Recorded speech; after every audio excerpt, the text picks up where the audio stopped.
Go now to Republican headquarters and Mike Braun.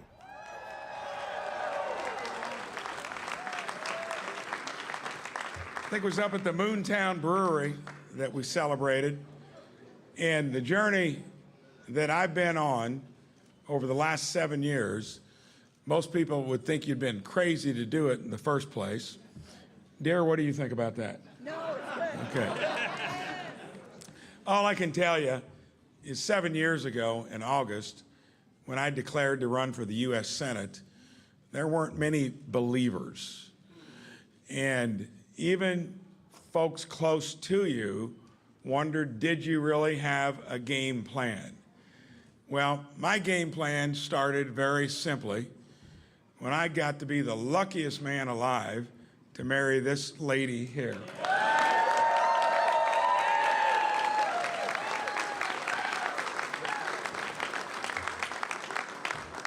Now you do all these fancy commercials and they don't even talk about you, they talk about my wife. We were lucky, I think, going way back when we made the decision, unlike most did then, to move back to our hometown. And when we did that, that set the stage for everything else that followed. Most people didn't think that made sense either. But had we not done that, I'm almost certain we wouldn't be here this evening. Yeah.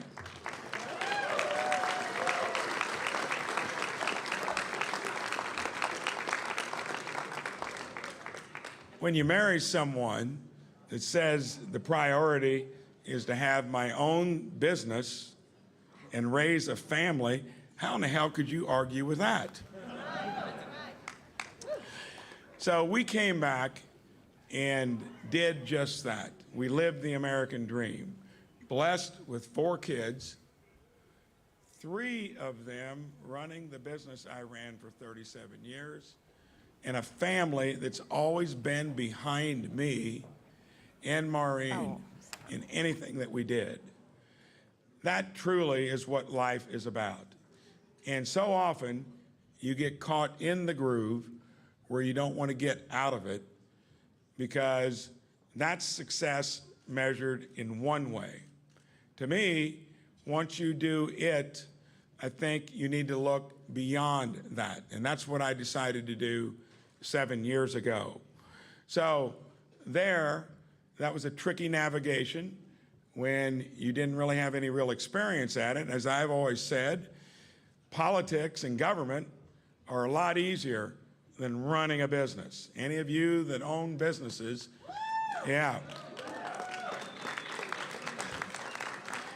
Hell, in government, you just got to be smart enough to not spend more than you take in.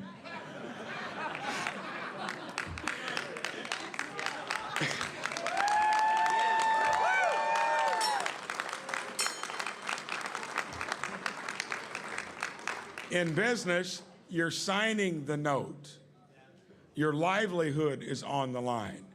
And by the way, there are dozens of competitors in a real market that want to take a bite out of your flank.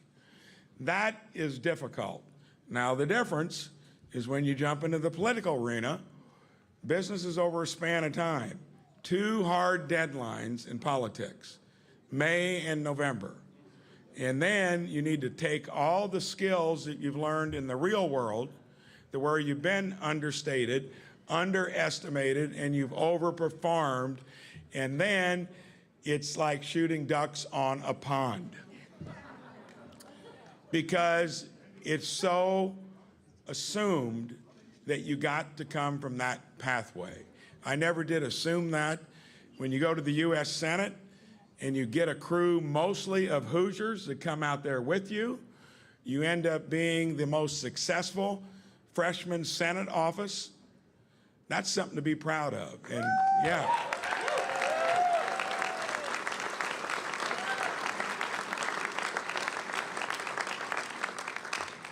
And then in issues that really count, like healthcare, education, agriculture, you get more done than the senators out there you got to wheel out of there after 3 decades. Do you think I believe in term limits? Yes, I do.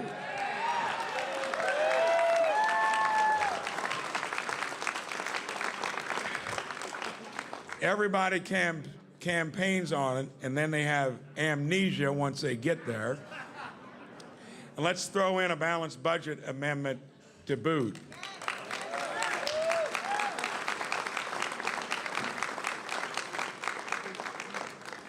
As hard as it was to get there, it begs the question, why would you give it up?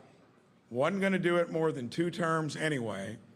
And when I saw the fork in the road to burn another 6 years there, when the numbers, the fact that they're borrowing now $1 trillion every 6 months, and it was annually just 6 years ago, the interest on the debt's as much as what we spend on defense. We need to shock that place into reality.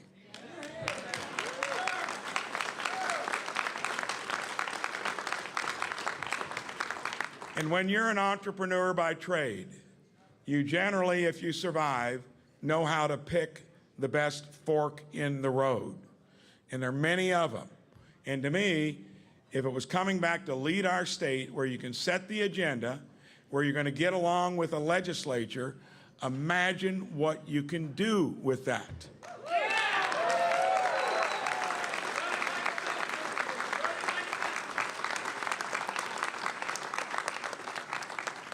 So we can be guaranteed that we're going to maintain great cash flow. That's a chip shot. I had to do that for 37 years. But then what are you going to do to make Indiana a place to where our kids and our grandkids want to move back to? For the 60 or 70 rural counties that we have that are flat or losing population, I can guarantee you, I know our state has 4 corners. I come from one of them, and I'm going to make sure that all of us as Hoosiers prosper. I'm going to do it with everything I've learned in the real world, the tutorial of 3 years being a state rep, 6 years in the big house, and we're going to take Indiana to places we've never seen before.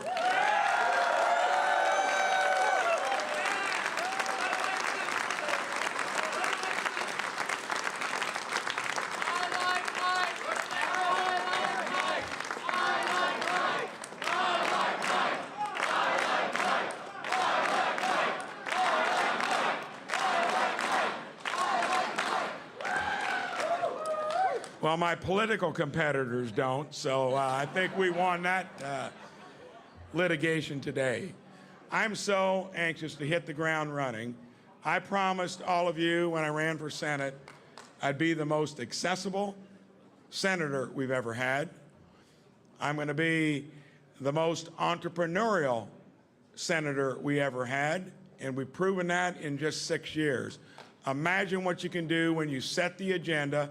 You get along with a legislature that believes in freedom and opportunity, faith, family, and community.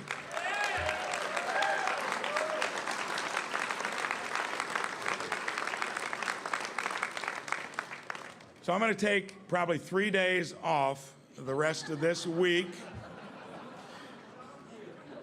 When you're on the road as much as you are running for office, you learn a lot. You meet all kinds of neat people.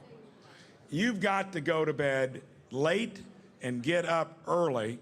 And I want to tell you this little story about the first time I met a guy named Donald Trump.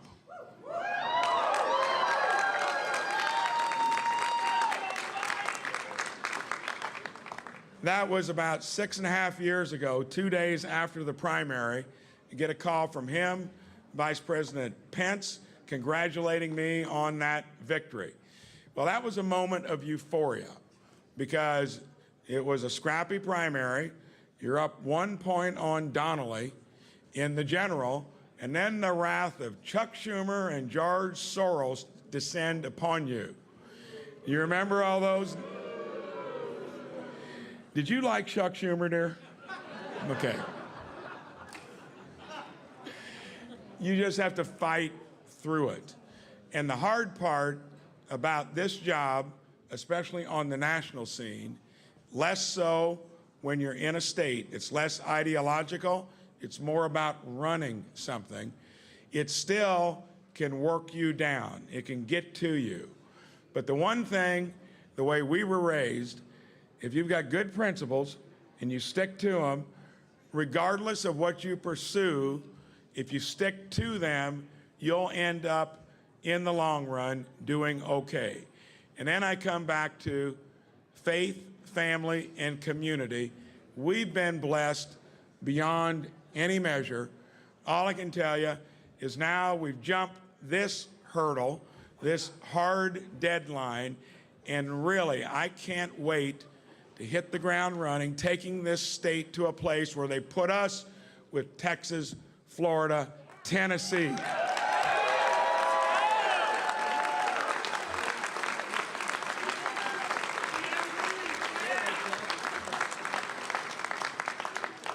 And the thing I appreciate most is when I jumped into the arena 7 years ago, there weren't many believers.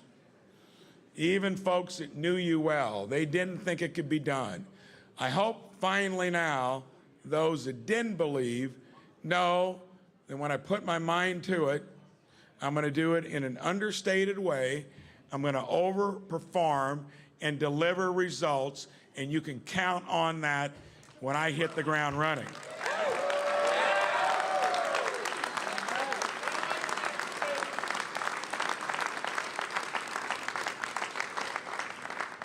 And I'm thankful to the good Lord. I'm thankful to all of you that were with me early and all of you that have come along on the way. Much appreciated. And thank you, dear, for being my most stalwart supporter. Thank you so much. Appreciate it.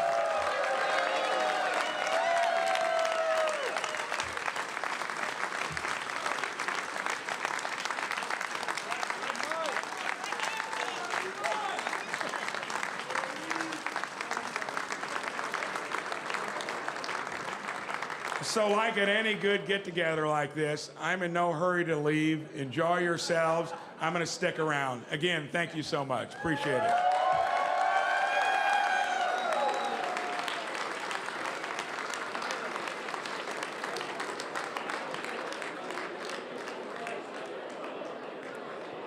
All right, so you just heard from Governor-elect Mike Braun taking the stage for his victory speech.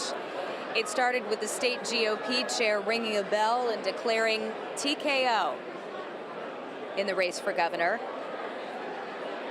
Governor-elect Braun says he left the Senate because he couldn't get things done there, that he was frustrated by what was happening there, and said he found the fork in the road.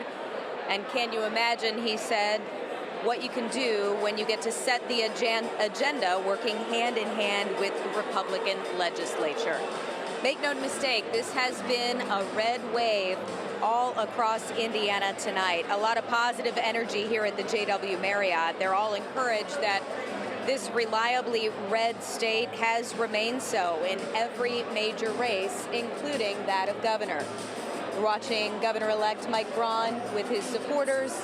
He thanked his wife, thanked his supporters, and said to some of those, he said they weren't believers early on when he got into politics. He kind of took a walk through his political past, but says, I hope you believe me now and know that I will be there for you, and says he will hit the ground running once he takes office, the office of governor. Of course, he will be also working with Micah Beckwith, the lieutenant governor, who won this race with him. He's an ultra-conservative Christian pastor and podcaster. That wasn't Braun's pick, but that didn't hurt him like some had feared in the race. So it will be interesting to see how they work together once they're in office. Obviously, all smiles tonight after that victory speech here at the JW Marriott. Mike Braun is a 70-year-old. He will be Indiana's next governor, and he will also make some history. He will begin the third decade of Republican rule in our state. It's the first time in Indiana history that the Hoosier state will have governors from the same party for more than 20 years. So Braun and Beckwith will be leading Indiana next year. Again, a pair that didn't choose each other, but a pair that will govern together. And a lot of positive energy here at the JW Marriott as Governor-elect Braun continues to thank his supporters.